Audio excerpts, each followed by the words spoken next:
tal? ¿Cómo están? Pues nada, bienvenidos.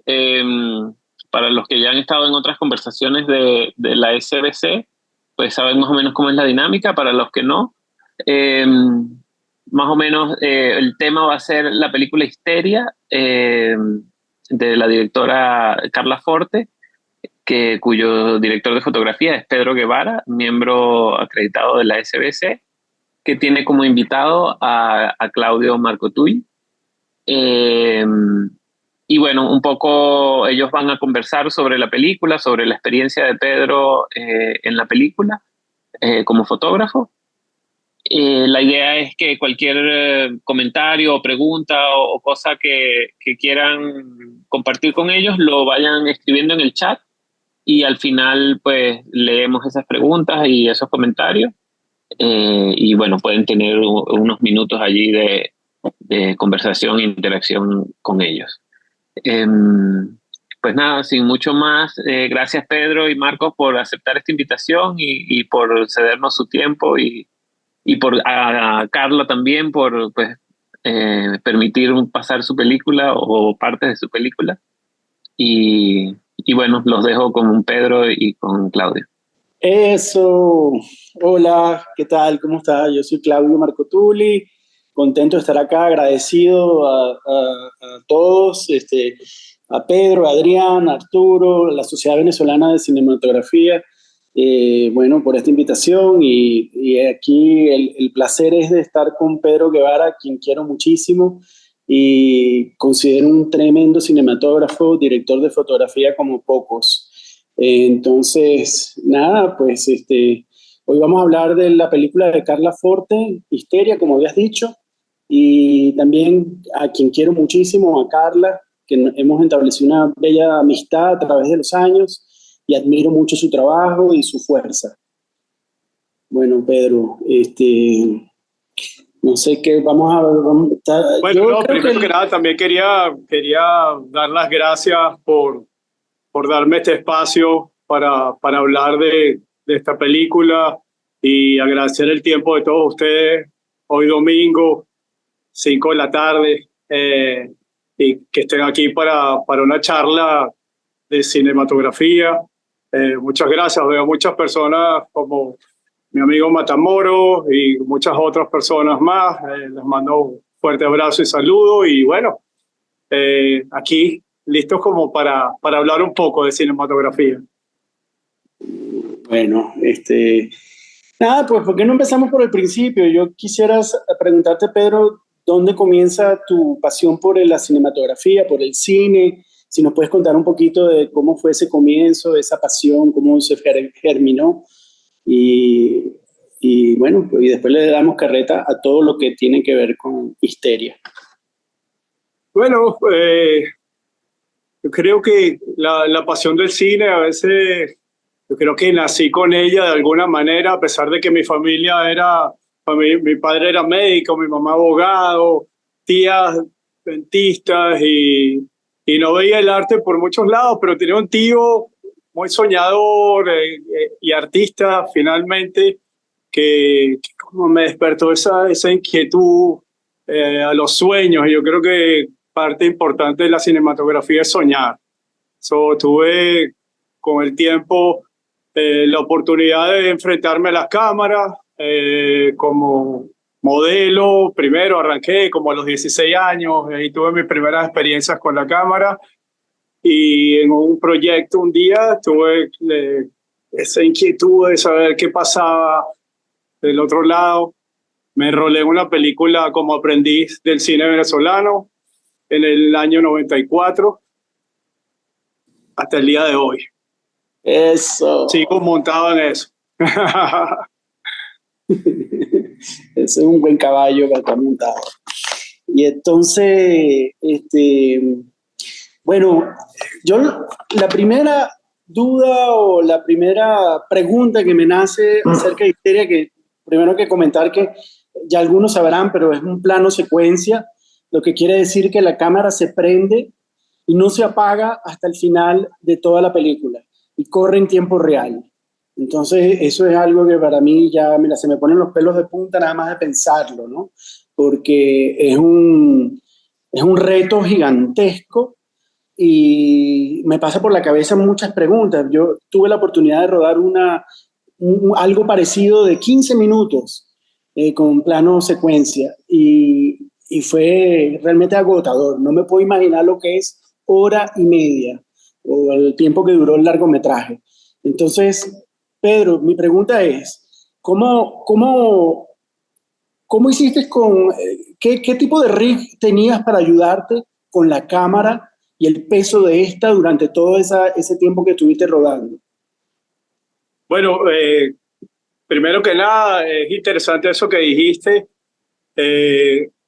ya que la directora Carla Forte, una de las palabras que yo creo que fueron máximas que nos dejó a tanto al cast como a todas las personas que nos involucramos en la película, que éramos muy pocos, pero éramos los que teníamos que estar, fue que no importara lo que ocurriera, la cámara arrancaba y no paraba. Entonces yo creo que nos comprometió a todos como de alguna manera como para usar nuestros recursos máximos para siempre lograrlo, pues, ¿no? El rig que utilicé esa vez es un Ready Rig, es un Best que realmente usa dos postes que reducen el impacto en la caminata, pero yo decidí usar ese porque usé uno solo de los brazos y ahí guindé la cámara, ya que me permitía unos paneos mucho más fluidos y era más compacto, ya que la locación también era un poco compacta y yo necesitaba estar lo más ligero posible.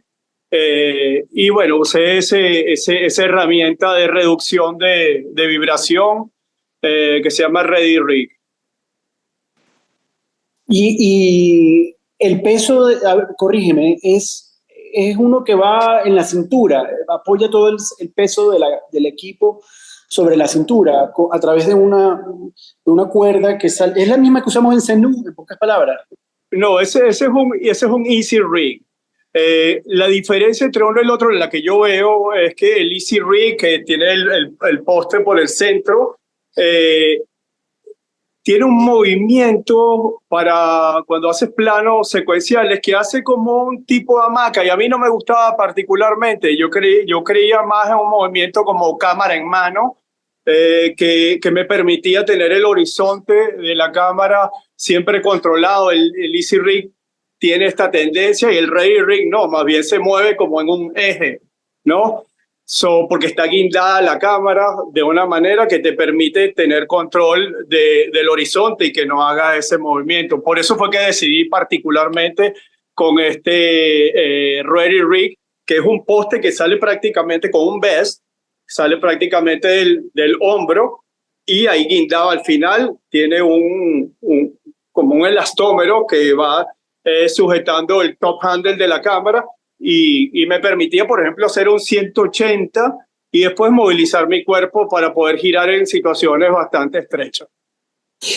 Pero la cámara se nota mucho como una cámara, como en la película Breaking the Waves, o sea, es una cámara en mano, no se siente esa hamaca que dices tú, ¿no?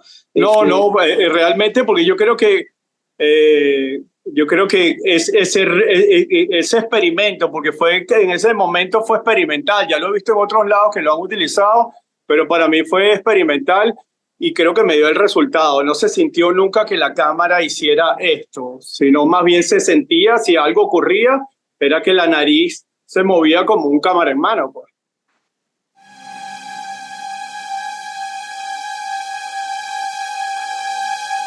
Cumpleaños feliz, te deseo yo a ti. Cumpleaños, Marina, cumpleaños feliz.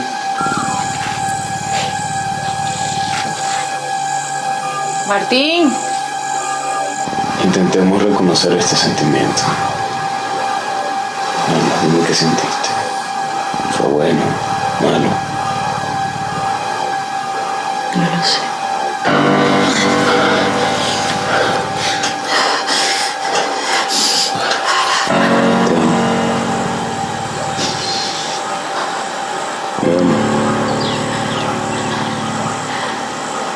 No sé qué quieres escuchar.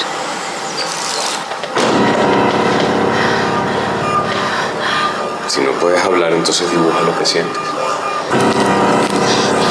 Soledad, miedo, amor. La primera parte.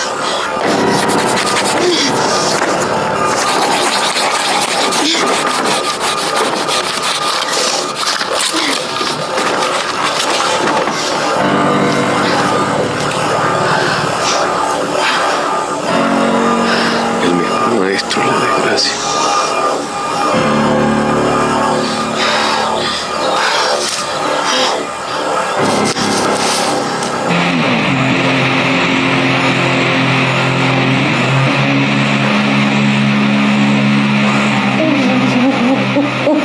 El hombre está condenado a la solución de todas las cosas. Feliz cumpleaños.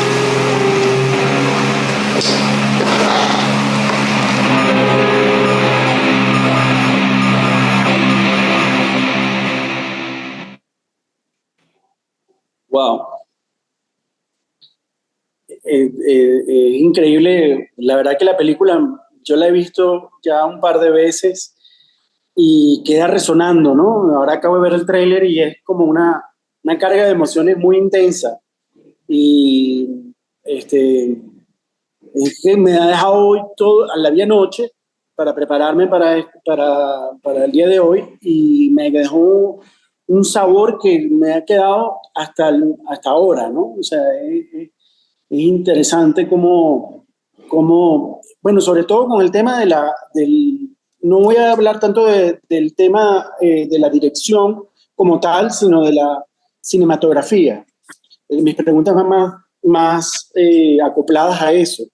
Esa cercanía de la cámara a los actores te hace formar parte de como si fuese un triángulo, como que o sea, estás metido ahí con ellos todo el tiempo.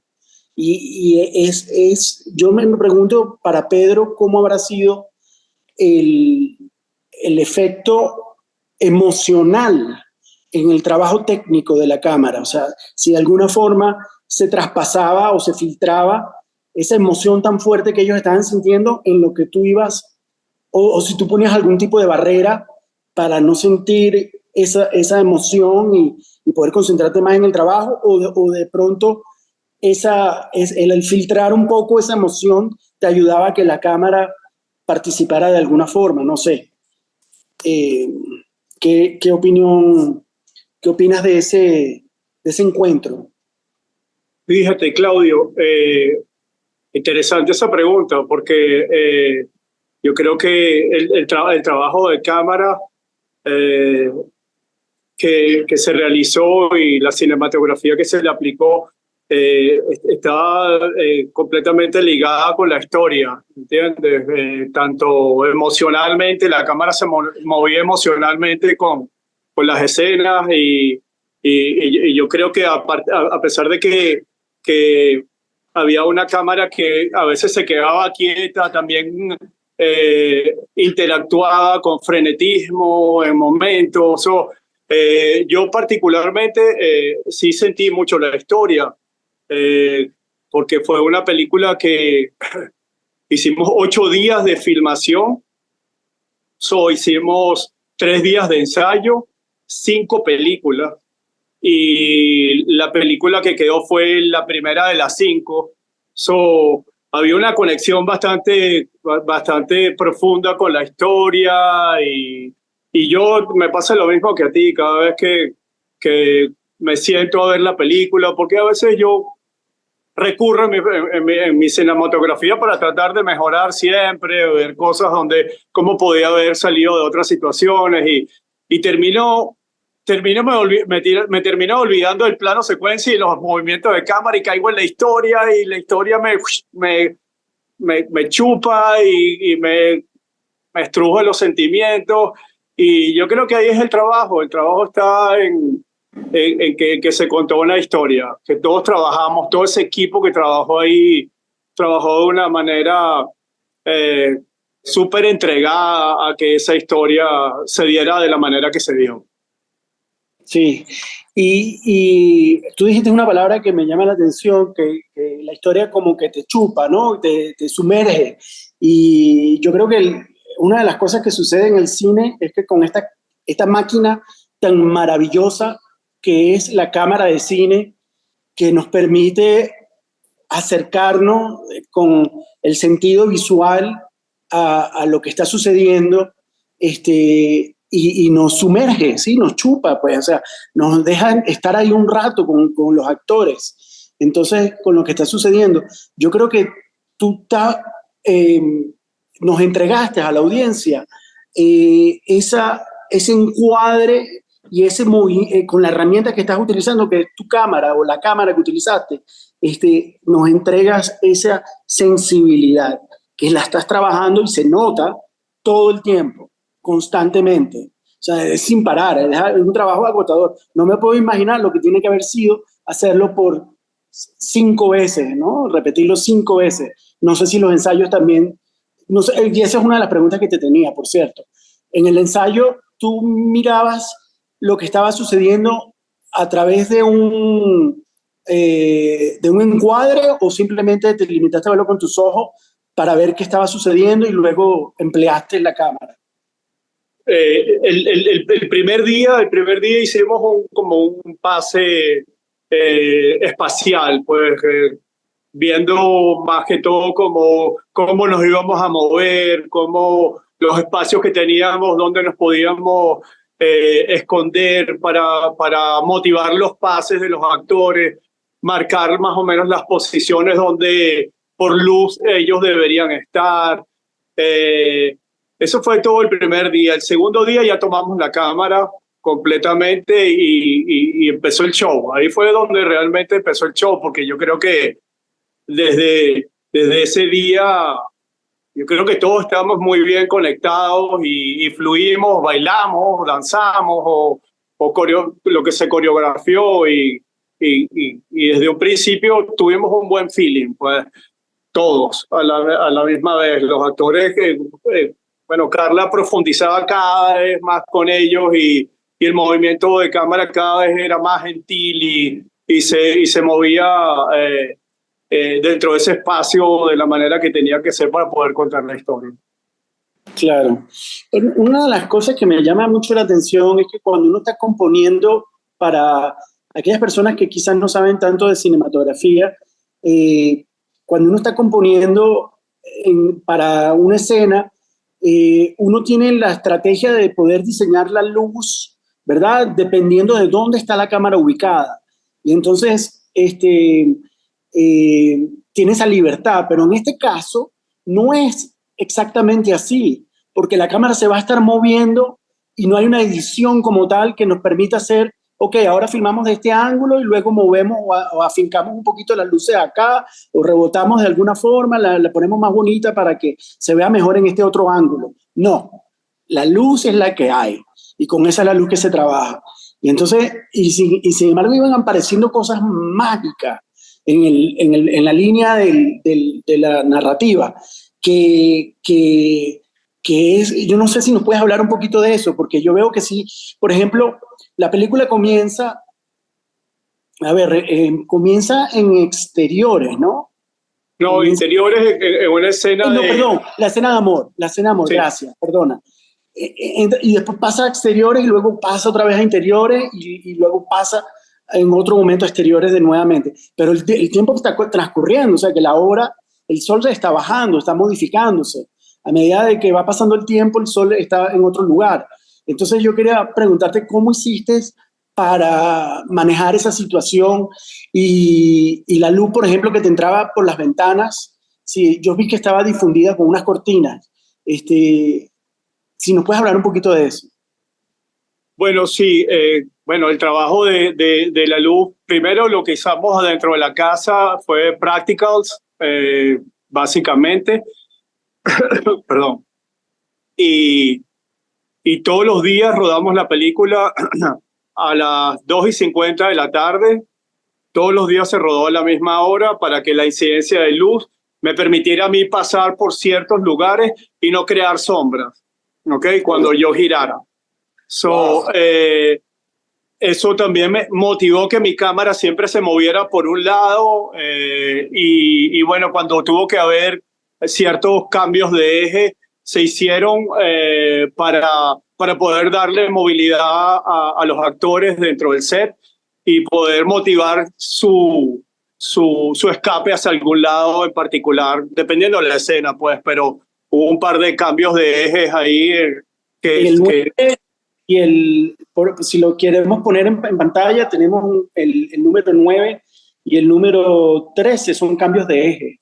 Si quieren ponerlo para que lo veamos. Son unos cambios de eje interesantísimos, muy bonitos. Sí. Y entonces, bueno, nada, esa hora nos funcionó muchísimo, ya que, como te dije, me dio para que en 78 minutos yo pudiera contar la historia de la manera que se contó y aprovechar ciertos flares que tenía el día y yo poder estar un poquito en el contrapicado y ubicarme en el contraluz y hacer cosas que dentro de mi humilde opinión, tratar de crear la magia que a veces uno le puede dar la magia estética que uno le puede dar a la imagen, pues. De acuerdo, y yo creo que tu cámara masticó esa magia todo el tiempo, durante el principio hasta el final. Fíjate, aquí viene otro cambio de eje bien interesante. Ahí está, sí. Y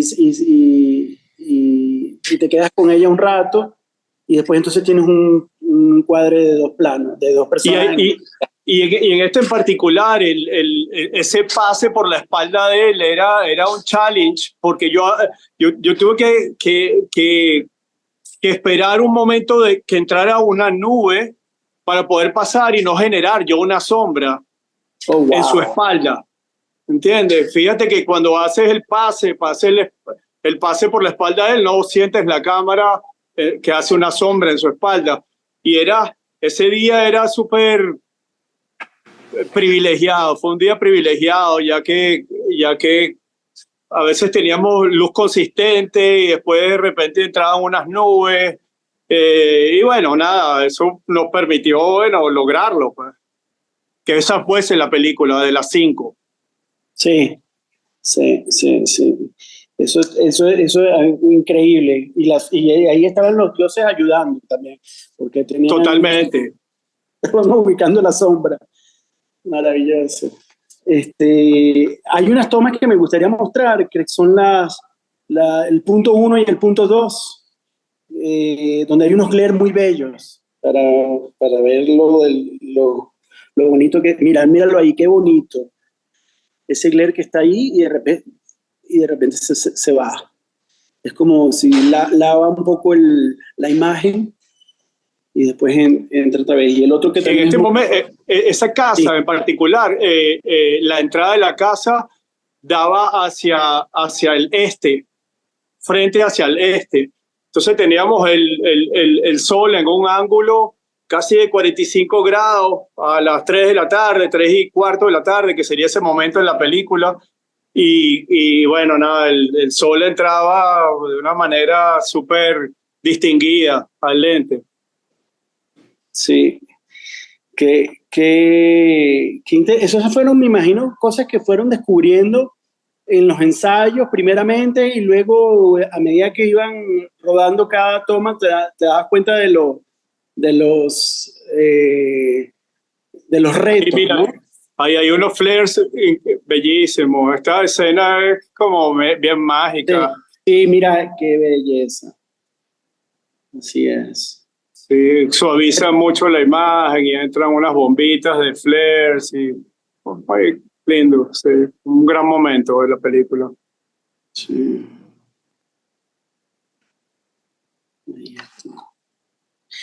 Mira, vamos a ver. ¿Cómo fue tu preparación para esto en cuanto a, viste algún trabajo de algunas películas secuencias que te interesaban o te la planteaste de otra forma, quizá recordando un trabajo anterior que hayas hecho? O sea, ¿de qué manera te preparaste para esta película? Más que, o sea, obviamente toda tu experiencia la traes en el momento de presentarte ahí en escena, pero ¿hubo algún tipo de preparación?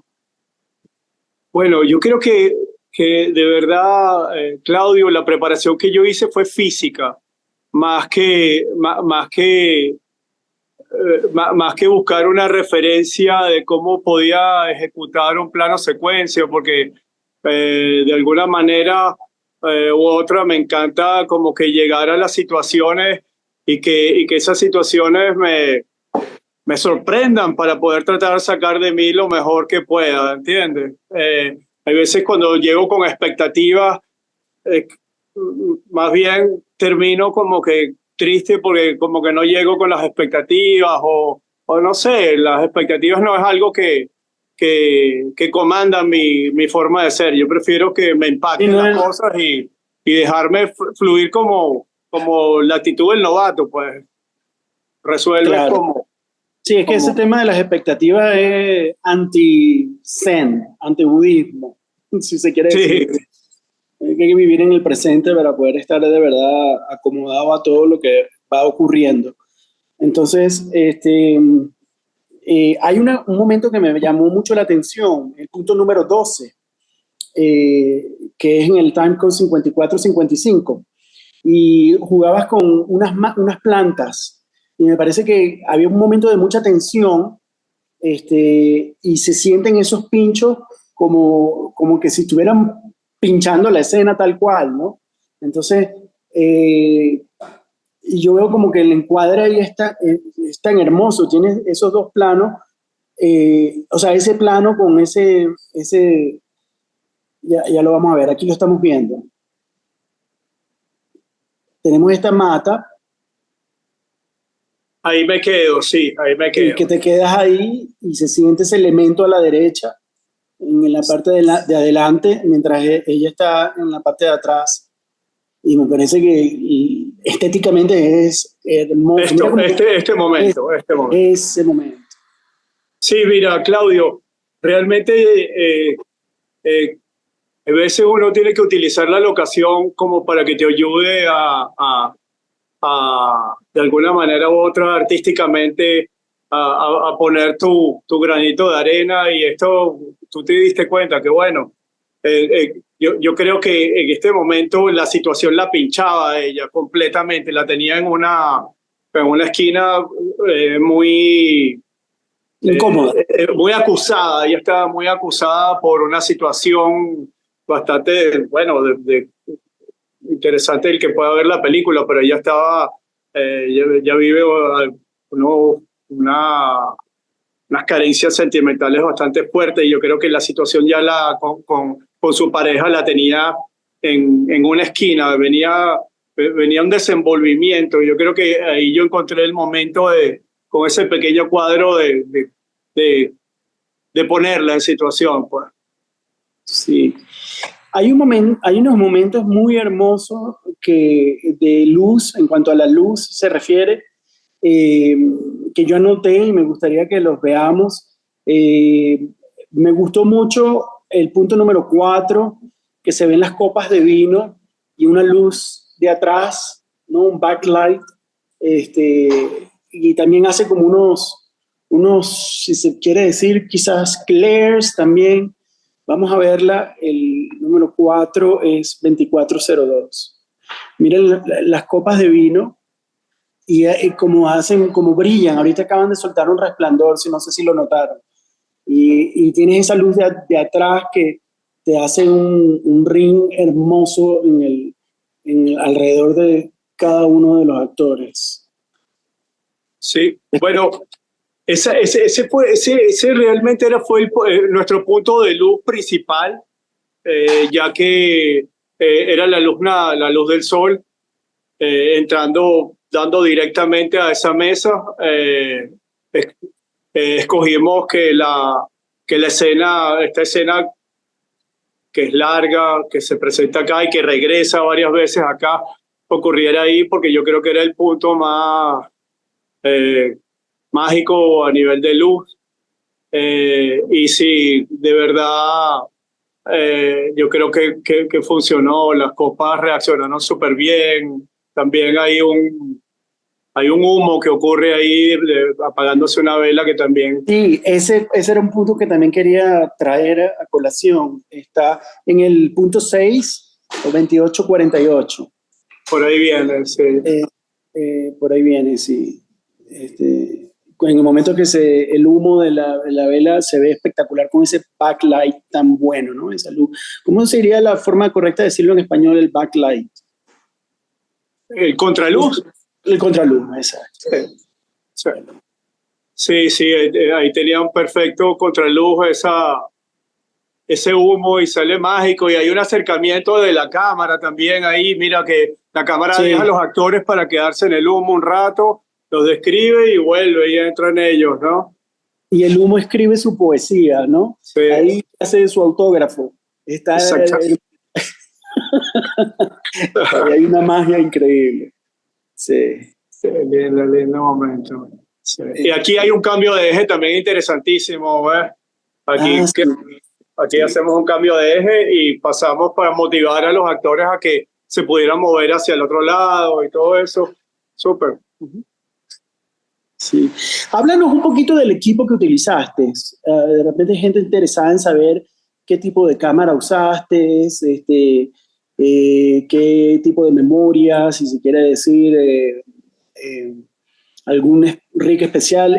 La óptica, sería bonito saber qué lente se utilizó, ya que se utilizó un solo lente en toda la película. Sí. Bueno, sí, esa película la rodamos con una Red Scarlett 5K. Utilizamos un magazine de 512 gigabytes, medio tera, que nos daba 79 minutos. Todos los días terminábamos así, termina, no, increíble. Todos los días terminábamos así, apretando todo. Y llegaba al final. No, siempre nos quedaba como un minuto. Siempre nos quedaba un minuto de tarjeta. Wow. Sí. Estábamos siempre, cada día estábamos en un challenge. Todos los días estábamos en una labor increíble para terminar precisamente. Y bueno, usé el lente 35, uno de mis lentes favoritos, por el hecho de que Car Size, Compact Prime, 35 milímetros, High Speed 1.5, T 1.5, lo rodé a 2.8 y utilicé un ND variable en frente de la cámara, todo manejado análogamente a discreción, a discreción del ojo. Teníamos un foquista, el foco, Kevin Álvarez, un foquista excelente amigo y gran profesional, vieron su trabajo ahí, me acompañó de una gran manera. Bueno, sí, usé el lente 35 porque es un lente que puedes llegar, la distancia mínima es bastante mínima, como 9 pulgadas, te permite tener planos casi que, no te voy a decir macro, pero muy cerrados, y después con un retroceso sustancioso puedes tener un plano general, pues, porque en esa película te puedes dar cuenta que hay planos desde bien grandes planos hasta planos prácticamente macro. Claro. Y teniendo un ND variable, algo de luz te quita el lente, a pesar de que está abierto completamente el ring, ¿no? Entonces, esa luz que sacrificaste ahí, y que además el lente tampoco lo trabajaste full abierto, sino que lo cerraste un poquito, ¿no? Me dijiste 2.8.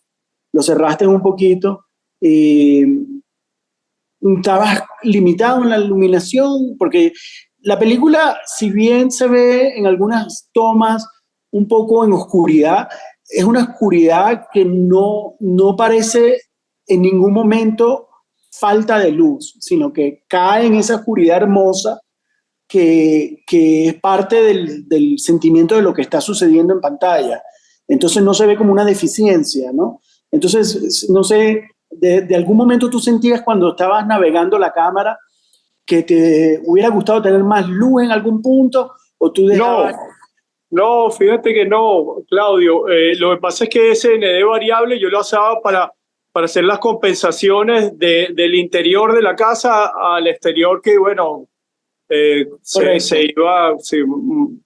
explotaba mucho la luz, entonces yo compensaba, y para no perder mi profundidad de campo, pues, porque si lo hubiese hecho con diafragma iba a alterar la profundidad de campo, entonces no, estéticamente no creo que hubiese sido la decisión más apropiada. Pues entonces el ND variable fue el que me ayudó, a pesar de que cuando vean la película verán como es una película completamente dogmática, como la vieron, así se filmó. No hay corrección de color, y los errores que puedan ver son los que honestamente ocurrieron, porque el planteamiento fue un planteamiento dogmático, pues. Entonces, sí. Errores hay ciertas correcciones ahí, que hay un momento de entrada apresurada. Yo creo que es la tercera vez que salimos de la locación y entramos apresuradamente, donde se va muy a oscuro y vuelve, y fue, bueno, nada, un error mío en el que fui hacia el lado contrario. Pero bueno, nada, es así. Honestamente no lo sentí, o sea, que el error no se notó, por lo menos de mi parte no se notó. Y mira que la miré con una lupa.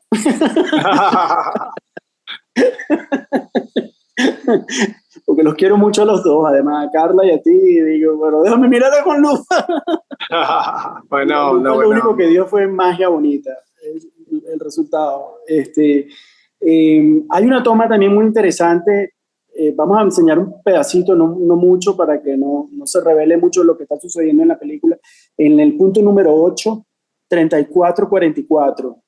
Hay la vista entre los barrotes. Me pareció también, así como en el caso de los pinchos, también me pareció que funcionó maravillosamente. Los barrotes de madera, ¿no? De la escalera. Sí. Vamos a ver, sí. Este sería el punto. Es un punto interesante aquí. Sí, él viene subiendo.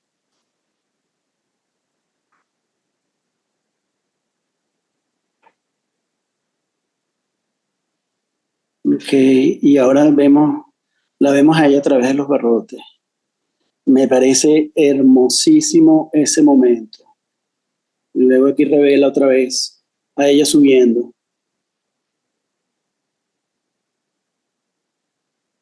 Sí.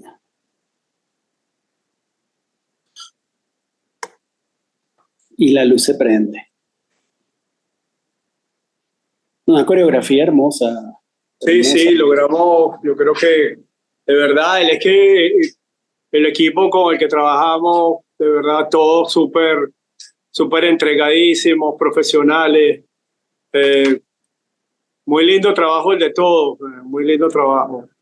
Sonidista, el señor Félix Piera, ¿sabes? ¿Qué te puedo decir? Una locación de madera, los pasos, todo todo jugaba a veces en contra, pero ¿qué usaron? ¿Lavalier? Usamos Lavalier y boom. Las dos. Oye, porque los espacios están limitados para tener el boom y que no se vean la sombra y todo, me pareció sí. Terrible. Buenísimo. Terrific. La otra pregunta bueno, háblanos un poco del trabajo con Carla, ¿no? Lo que fue la comunicación entre ella y tú, el trabajo los planteamientos de estética,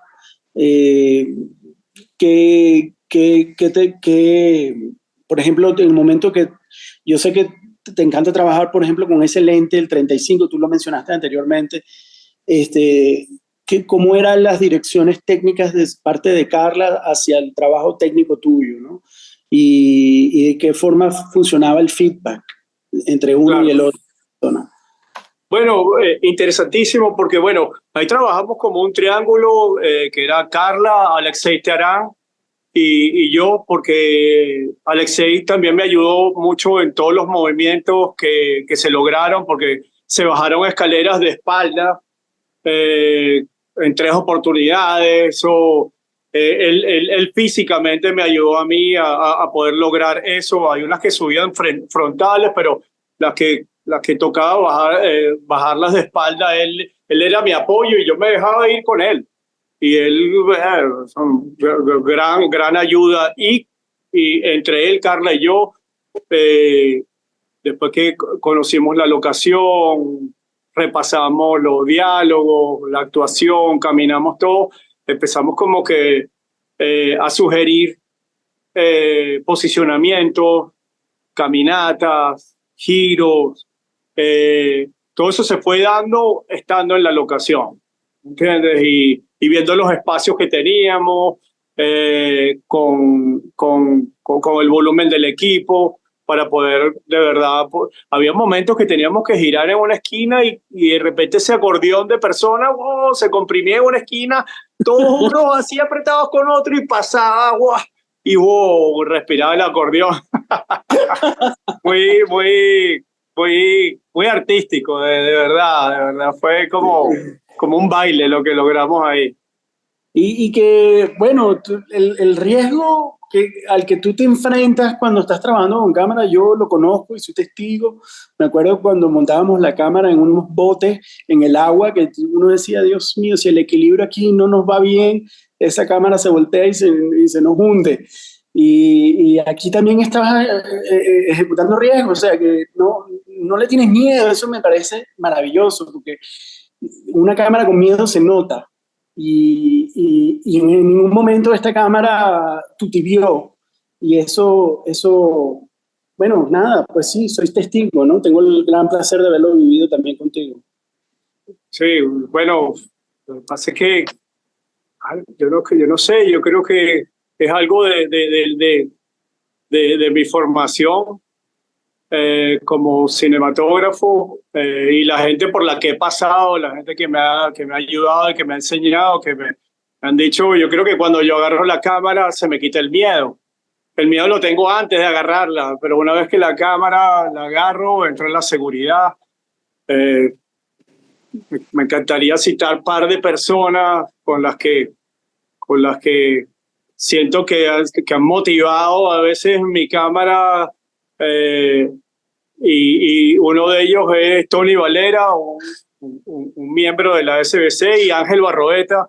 Son personas que les gusta el riesgo en la cámara, y cuando la tienen que dejar quieta para que la historia se desarrolle, lo hacen, pero cuando hay que movilizarla con riesgo, lo hacen con seguridad. Entonces, un par de personas que creo que siempre, de una manera u otra, lo recuerdo cada vez que hago mi trabajo, porque me han dado ese tipo de enseñanzas y seguridad con la cámara en las manos. En el trabajo de Carla, ella incorpora mucho la danza y la coreografía como tal, ¿no? O sea, aunque puede ser de alguna forma jugando con elementos, ¿cómo se dice?, de improvisación, por cierto, la improvisación es algo que no... Cuando uno habla de improvisación, muchas veces, para el que no lo sabe, piensa que es una deficiencia y que uno improvisa guapeando. Es todo lo contrario.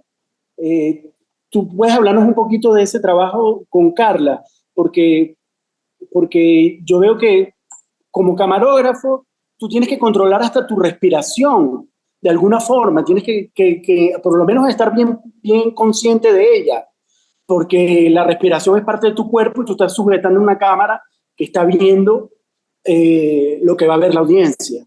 Entonces, cada respiración tuya va de alguna forma a afectar ese movimiento.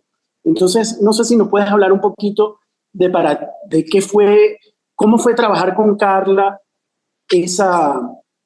ese movimiento físico. O sea, y Alexei también, por cierto. Alexei tiene esa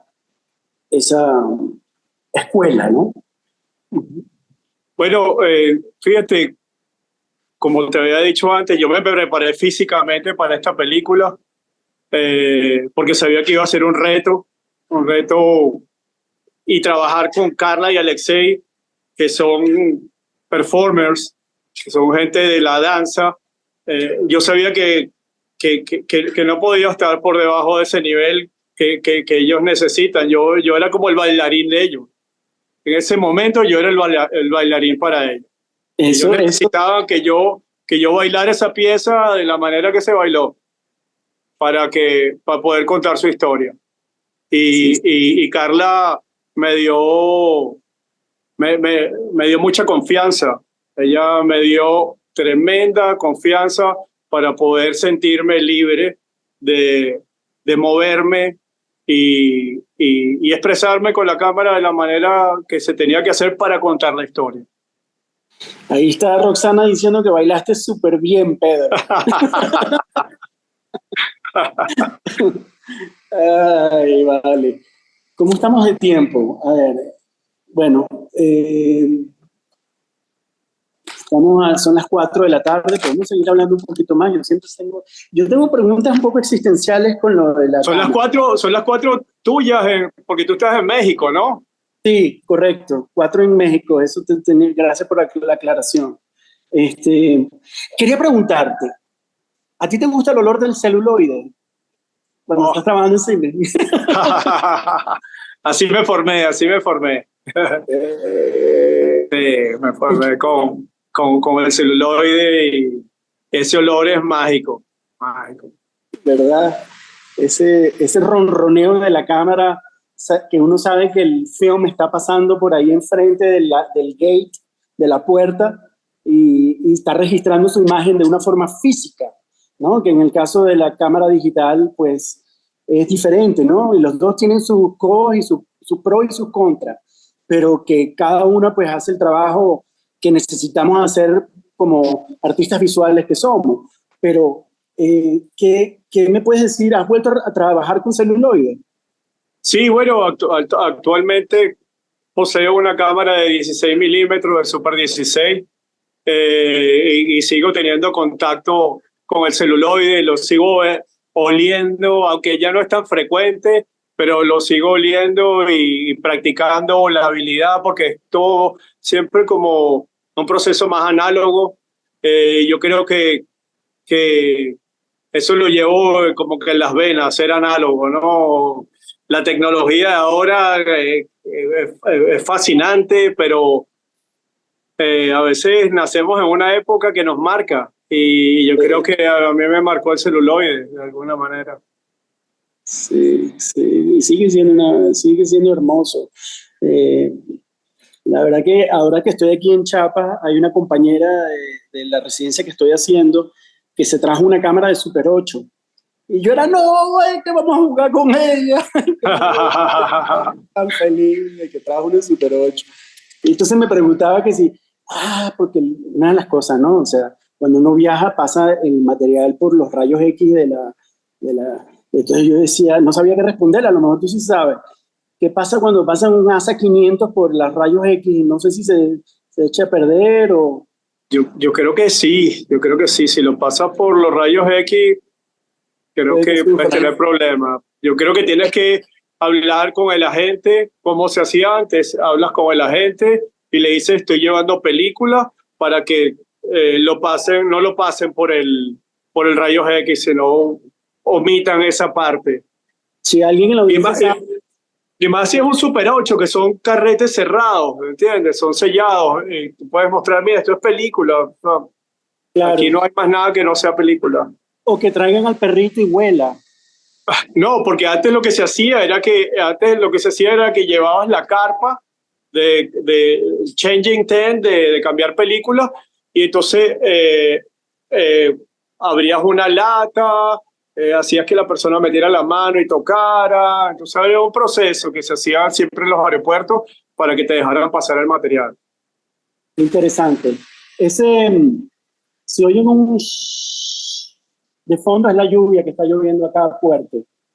Eh, Mira, Pedro, ¿tienes alguna película favorita que nos quieras comentar? Así, o un autor de cine que te inspira o que repites varias veces la película para verla. Eh, Amigo, bueno, sí, yo creo que me gusta mucho la cinematografía de Roger Deakins, me gusta ver bastante eh, James Bond, cualquiera James Bond, yo veo James Bond desde los inicios al Sean Connery hasta ahora y siempre me ha gustado ese dinamismo que ofrece eh, los directores de fotografía que pasan por James Bond. Y Roger Deakins es una, es un buen ejemplo de a decirte, pues, como director de fotografía que me guste, pues. Y sí, sin dejar de nombrar a mis panas Ángel Barroeta, Tony Valera, todos esos son amigos que siento que son influencia también en cinematografía, en la mía personalmente. Qué maravilla, qué maravilla. Oye, ¿y dónde estás ahorita? Que veo una cantidad de rigs y de Ay, aparatos interesantes allá atrás, ya, incluyendo una moto. este es mi laboratorio. Aquí es donde tengo mis equipos y algunas luces que tengo. Entonces, bueno, nada, por cuestiones de silencio, porque tengo 3 hijos, 2 perros, mi mujer y todo esto, mi casa no era el lugar como para hacerlo hoy. So, me vine acá a mi oficina. Qué bueno. Bueno, no sé si queramos abrir a preguntas de las personas que están viendo, a ver si alguien quiere o tiene algún comentario que quiera hacerte. Sí, eso. Cualquier persona que quiera preguntar algo lo puede hacer por el chat y pues acá la contestamos. Yo tenía una en particular, te escuché que no sabía, que dijiste que no hubo corrección de color. No, no hubo corrección de color. O sea, lo que vimos es tal cual como se filmó. O sea, no. Así mismo se filmó, sí. Wow. Porque fue completamente, eso es dogmática, una película dogmática, no tuvo corrección de color. Así lo que viste. Yo creo que una corrección de color hubiese ayudado en muchas cositas que ajustar ciertas cositas, pero no, si ves en detalle la película, puedes notar las correcciones de exposición y todos esos ajustes ahí que pasan análogamente. Chévere. Y otra pregunta, la decisión de que fuese un plano secuencia, o sea, ¿fue una decisión en conjunto o Carla ya cuando escribió el guión lo pensó así? ¿O fue una propuesta tuya? ¿De dónde vino esa decisión de hacerlo en plano secuencia? Carla es una mujer bastante decidida. Cuando ella me abordó con un plano secuencia de 70 y tantos minutos. Y bueno, eso fue lo que logramos. Buenísimo. Aquí Ricardo tiene una pregunta. Dice, ¿cómo fue la post y la pre para la post? El manejo de color, sobre todo. Bueno, ya creo que respondimos a esa parte. El color, como la viste, se filmó. Lo que sí hubo postproducción en efectos de sonido, hay sonido, fue ejecutado por René Portillo, que hizo un gran trabajo para agudizar y intensificar la historia, básicamente, ¿entiendes? La agonía, los momentos de agonía, todo eso, si lo oyes, hay un efectos de sonido. Y otra pregunta, o sea, curioso que quedó la toma 1, ¿no? Sí. Pero para ti, o sea, a nivel de foto, ¿sí era la 1 o había otra toma que te gustaba más? Wow, es que todas tenían algo, ¿entiendes? Pero definitivamente yo creo que todos dejamos mucho en esa primera toma. Entonces yo creo que en línea general todos estuvimos de acuerdo con la primera. Y ninguna toma se arruinó, no sé, al minuto 50, una cosa así que tuvieron que, mira, paramos porque ya, o sea, no sé, la dañamos, tenemos que empezar de nuevo. Fíjate, no, mi hermana, no, todas las películas corrieron hasta su último minuto. Sí, de repente unas tenían menos intensidad que otras. Yo creo que, perdón, yo creo que esta fue la que se expresó con más sentimiento, pues, donde se expresó con más sentimiento la historia. Y aquí tu tocayo Pedro tiene una duda, que ¿dónde compras tus gorras? Ah, en muchos lados, en muchos lados. Este haciéndole honor a Kelly Slater, es un surfer que tiene ya más de 50 años, yo tengo 50 años, y sigue comandando las competencias, 11 títulos mundiales. So, I believe in the 50s guys. ¿Y tienes proyectos actuales? No sé, ¿estás trabajando en alguna película que puedas compartir? No sé, o acabas de terminar algo, no sé, ¿qué proyectos estás? En estos momentos estoy trabajando con una directora que se llama Maya La Rotonda, que venezolana, que tiene un pool de cortometrajes. Ya hemos ejecutado 3 de ellos y estamos en el camino a un largometraje de su libro. Interesante. Y no puedo hablar mucho de esa película en particular, de su libro, porque bueno, nada, todavía es algo que no se puede revelar, pero interesantísima, de un género de más thriller, algo así, pero bien interesante. Chévere. Pues eso, no sé, cualquier otra persona que tenga una pregunta, más que bienvenida. Yo tengo una última como para cerrar, y es más para Claudio. Tengo entendido que ustedes hicieron un cortometraje juntos. No sé, Claudio, si nos puedes contar más o menos cómo fue esa experiencia de trabajar con Pedro y más o menos de qué va el corto. Sí, nosotros trabajamos en una película que llamamos Zenú. Es básicamente la frustración de un músico que está luchando contra el sistema que lo tiene agobiado y golpeado porque le exige que cree contenido totalmente comercial y para poder pagar las cuentas de la casa y de la renta y de todo lo demás. Y él se va en un viaje por el río a descubrir y a tratar de encontrarse otra vez a sí mismo para poder encontrar inspiración, y termina encontrando algo en el camino que, bueno, si ven la película ya se darán cuenta. Y nada, pues yo hablé inicialmente con Pedro y fue la alegría más grande, una hemorragia de placer cuando me dijo que sí, que quería participar en la película. Y nada, nos embarcamos en esa. Estuvimos rodando, ¿cuánto tiempo, Pedro? Estuvimos rodando... Como un año. Sí, como un año, porque lo hacíamos en los momentos que podíamos. Tuvimos oportunidades donde, por ejemplo, en una ocasión rodamos una lluvia en el río y Pedro trajo la cámara, creo que fue una llamada por teléfono, si no me equivoco. Mira que está lloviendo, vamos a grabar. Y entonces se vino para el río y con un paraguas, él trajo un paraguas gigante y hicimos la escena. Y como yo tuve creo que la modestia aparte, pero creo que la decisión de tomar de que yo fuera el actor principal de la película nos ayudó mucho a eso, porque yo contaba conmigo en cualquier momento. Entonces, si queríamos hacer esa escena en el río mientras llovía, qué sé yo, y cuando no tienes presupuesto no puedes tener al crew y al cast, no puedes tenerlo ahí cuando tú quieras, pero Pedro se lanzó y dijo, bueno, vamos a rodar. Y rodamos esa escena con la Blackmagic, si no me equivoco. Fue divertido. Tenemos aquí una pregunta de Celiana Cárdenas de la AMC. dice, ¿por qué era la propuesta que fuera un plano secuencia? Supongo que eso, ¿por qué un plano secuencia y no filmarla normal?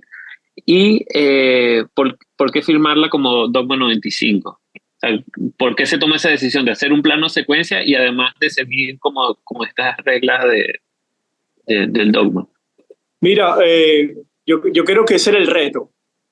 Yo creo que era el reto de la directora. Esa es una buena pregunta para Carla, pues.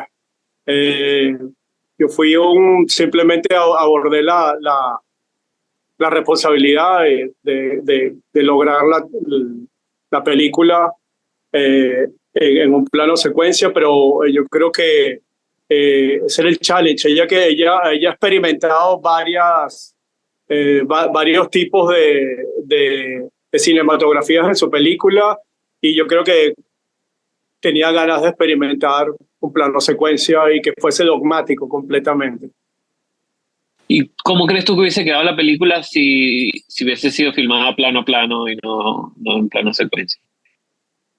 Bueno, como todo el cine indie, siempre hay una necesidad económica de presupuesto. Yo creo que también nos hubiese empujado a que fuese una película de muchos más días de rodaje, ¿entiendes? Entonces, por el presupuesto, por el challenge de lograrla, yo creo que se planteó de esa manera. Si no, nos hubiese costado mucho más dinero y no hubiese sido algo como que no estuviéramos hablando de ella ahorita, pues de repente, o estuviéramos hablando de una manera distinta.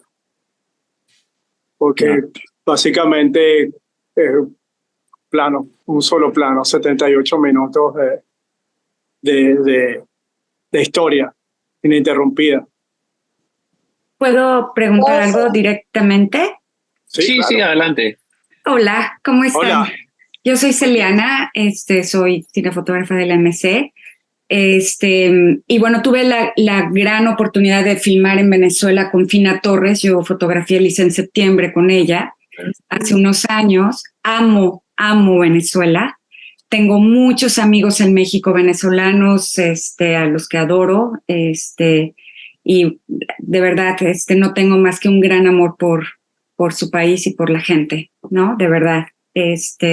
Nelsito, o sea, todos. Giancarlo fue mi primer asistente, de verdad, gente muy, muy querida en mi corazón.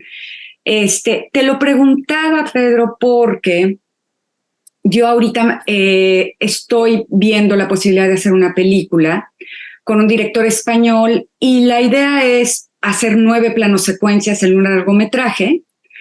Y la importancia para esta película de que sea un plano secuencia escondido en 9 planos es por el tiempo en que sucede la historia y cómo sucede, que tiene que ver con la ida a un aeropuerto y regresar. Y qué está pasando en un departamento en ese trayecto, ¿ok? Entonces, por eso es como la importancia en esta historia. Entonces, yo quería preguntarte, bueno, a tu directora,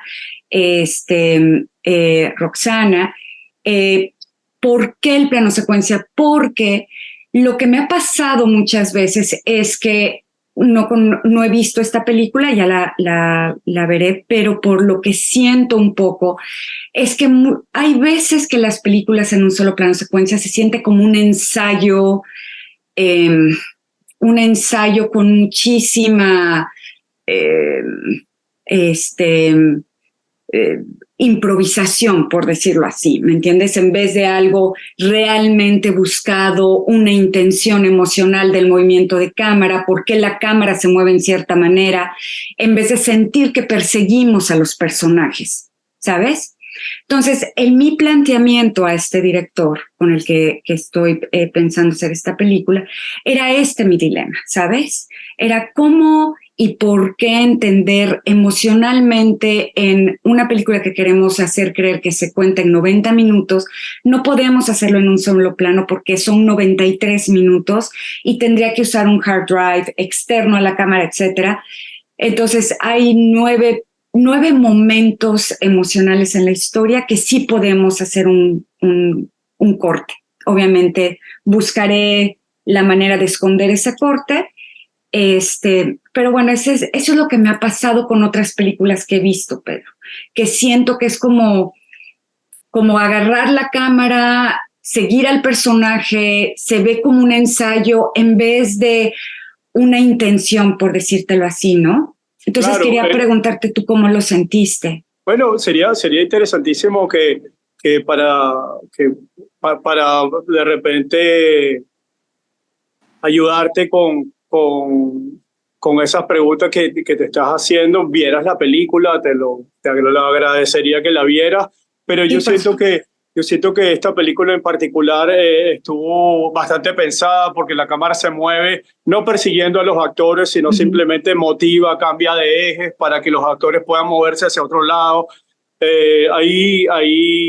Hay cuestiones de luz también que son interesantes, como el que se haya filmado a la hora en la que se filmó, para que la cámara pudiera pasar en situaciones y no generar sombras dentro de la locación y en los actores. Y ocurre en un periodo de tiempo real.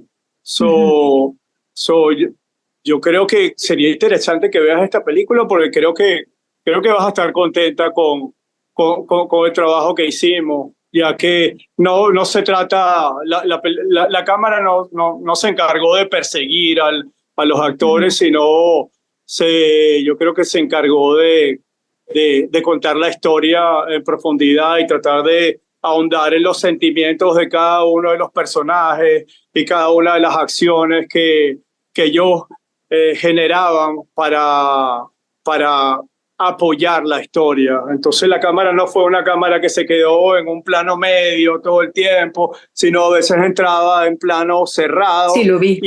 Y iba a momentos como el humo, que es algo bastante onírico y te quedas en el oniricismo del humo y retrocede y llega la cara de la actriz principal, como también lo que citó Claudio, un encuadre en el que ella estaba en el background, en el foreground, hay unas pullas que pareciera que la están como acusando. Ese tipo de lenguaje se usó mucho en esta película.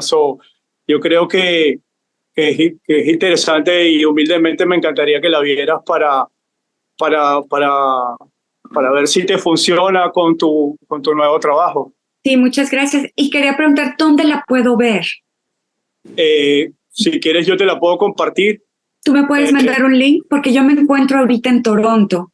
Entonces me es difícil tener acceso como a plataformas latinas, hasta mexicanas. Me cuesta de repente mucho trabajo poderme conectar desde Canadá. Entonces, si tienes un link que me pudieras compartir o alguno de ustedes, yo se los agradecería muchísimo. Sí. Yo te puedo compartir, te podemos compartir un link de Vimeo con el password y ahí la puedes ver tranquilamente. Muchísimas gracias, lo agradezco mucho. Lo que me encantaría es saber cómo te contacto para hacértela llegar hoy mismo. ¿Okay? Sí, te escribo en este momento mi email, si te parece bien. Perfecto. Sí. Gracias, muchísimas gracias, Pedro. No, gracias, un placer, Claudio. gracias a ti. Gracias, Eliana. Bueno, pues chévere. Pues, ¿Yo puedo hacer un comentario? Sí, claro. Bueno, muchísimas gracias por esta conversación, la he disfrutado mucho, siento que he aprendido más acerca de la película, a pesar que la he visto, a pesar que conozco a Carla, soy amiga de Carla, conozco a Pedro, los quiero muchísimo, Alexei también. Yo vengo del performance y de la danza y el comentario que quería hacer era que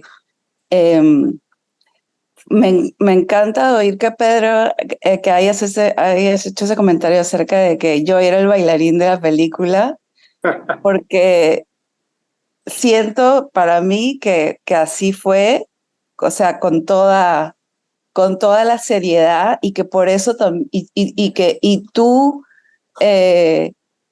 tu entendimiento al saber que te tenías que preparar físicamente como un bailarín para entrenar para tu rol de performer, porque siento que ahí los tres, cámara, ustedes dos y el resto del equipo, sostenían esa mesa y que cualquier patita que podía ceder, estaban los otros como para levantarla, ¿no?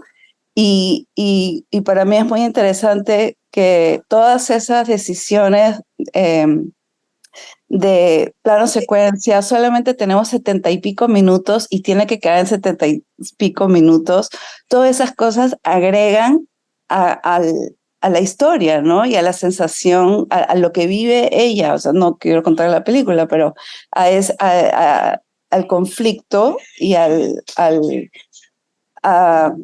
ese hueco al que la vemos caer poco a poco. Entonces, es muy interesante para mí, como viniendo de la danza y no conociendo mucho del cine, ver cómo esta cosa de la corporalidad que se maneja en la danza aquí también intersecta, aunque no a través de, no, quizás es más sutil la intersección, se evidencia en el resultado del trabajo.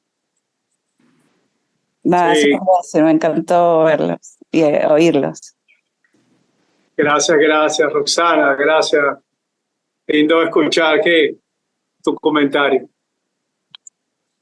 Pues nada, yo creo que ya nos podemos ir despidiendo. Pues muchísimas gracias, Pedro, muchísimas gracias, Claudio, por su tiempo, Carla, por su película. Y pues muy pronto estas conversaciones de la SBC seguirán, pronto sabrán nuevos invitados y nos pueden seguir por las redes y allí se enterarán si se quieren despedir adelante y damos por terminada la conversación. Agradecidísimo, Gerard, por tu tiempo y por tu dedicación a que todo sea realidad, estos conversatorios de la SBC. Y vuelvo a toda la audiencia, a Claudio, muchas gracias por una maravillosa conversación. Gracias por la invitación, de verdad que muy emocionante. Deseo que sigan habiendo todos los éxitos del mundo, Pedro, para ti. Y nada, me despido. Muchas gracias, un placer. Bye, bye. Bye. Chao.